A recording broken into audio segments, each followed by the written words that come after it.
doing? It's Ebony. I'm not going to be purchasing plants for a while. Definitely not a lot of them, just a couple of additions. Like I said in my last haul, I wanted to, since I'm not going to be buying as many plants, I'm going to work on developing a deeper appreciation and really enjoying the plants that I have already. So I decided to do a favorites video, which I've never done before, and I'm gonna pick 5 of my favorite house plants and just talk about them a little bit. So as you can see, the first plant is this neon pothos. This plant right here stays in my bathroom, and these are just cuttings from the mother plants. But they've grown so quickly that now it's its own pot, and it's trailing, and I barely ever watered this plant. It's just a really easy plant to have, and one that I think is really beautiful. So the neon pothos is one, basically, in my mind. These 2 plants I have in my bedroom, and this is the mother plant. I don't know how many different plants I've made from this one, but I'll say quite a few. In my bedroom is this bird's nest snake plant, and essentially I got this one at a nursery. I don't think I've ever watered it.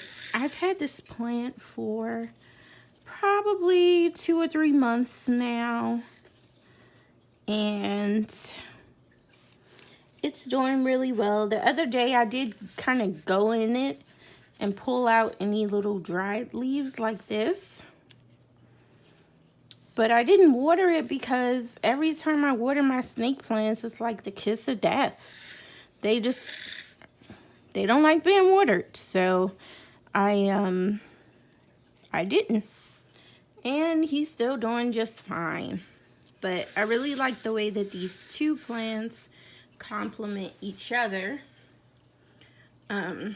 because the variegation in this plant has some green and some yellow, and I think it just looks really good sitting next to this neon pothos. Silver stripe spathiphyllum. This is a gorgeous plant. I don't know if you can really tell, but this silver stripe is iridescent. The leaves have shading in them, variegation. It's just a gorgeous plant, and I take care of it just like I do a regular peace lily.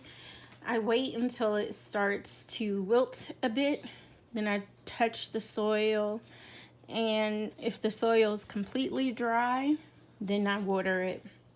But most of the soil for this plant is garden coir, and so that retains moisture without damaging the roots. And since I have that type of soil in here, and I actually use garden coir for all of my peace lilies because I never feel like constantly running around watering them. That can get really old quickly.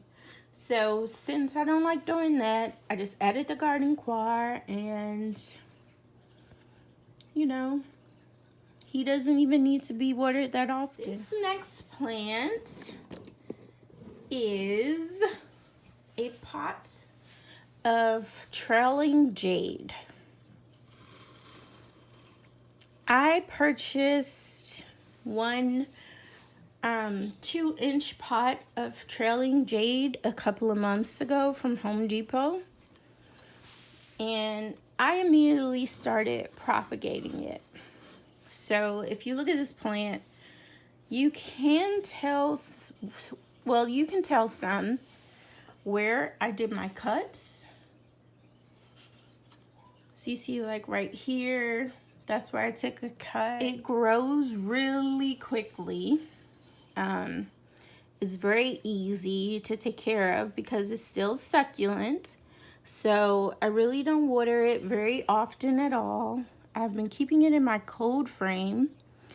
I did go through and dust it with diatomaceous earth before I put it in the cold frame. But yeah, basically it's just a really easy plant and it's very attractive. So I quickly ended up with this full pot, and that's part of the reason that I really like it so much, because it's beautiful. Jade is a really slow growing plant, but this trailing jade grows really quick. This is my last favorite plant. I know you recognize it. It's a cyclamen. And the first time that I purchased this plant, I just did too much trying to propagate it, because there were some people at work that I wanted to share it with. I wanted my sister to have a piece. And I kind of said, like, you know, no risk, no gains type of thing. It didn't work for me. One of the women at work, she said she still has hers, and I saw it. Hers is still fine, but both my sister and I's died. Basically, this is a plant that's really easy to take care of.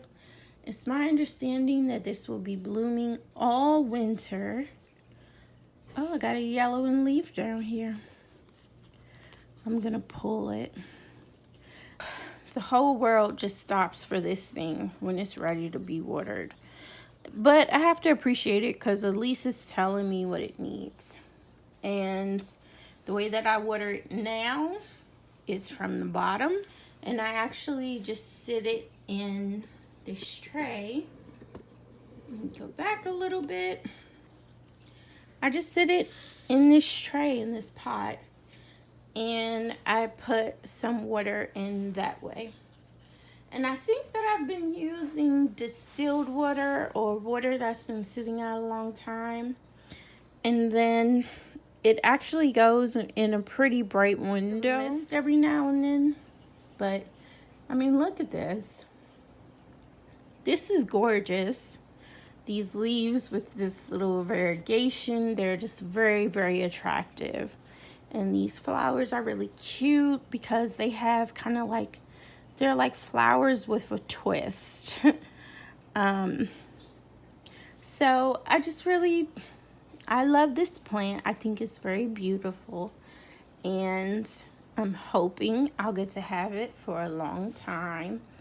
Whenever the flowers are spent, like this one is, I will